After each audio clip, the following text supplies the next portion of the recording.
వేయకూడదు. ప్లాస్టిక్ కవర్లను చెత్త కుండీలో వేయాలి.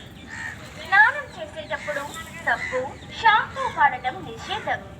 కొన్ని లక్షల మందికి జీవనాధారమైన మన గోదావరి నది పవిత్రతను, శుభ్రతను కాపాడటం మన హిందువులందరి బాధ్యత.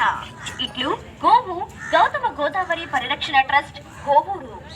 ఓం నమః శివాయ.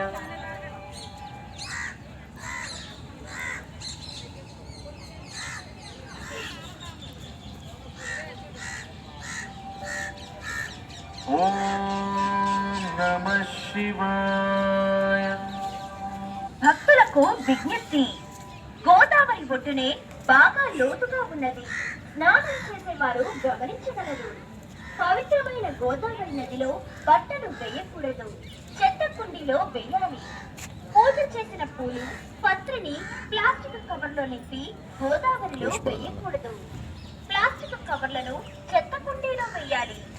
స్నానం చేసేటప్పుడు సబ్బు, షాంపూ వాడటం నిషేధం. కొన్ని లక్షల మందికి జీవనాధారమైన మన గోదావరి నది పవిత్రతను, శుభ్రతను కాపాడటం మన హిందువులందరి బాధ్యత. ఇట్లు గోవు గౌతమ గోదావరి పరిరక్షణ ట్రస్ట్, కోవూరు.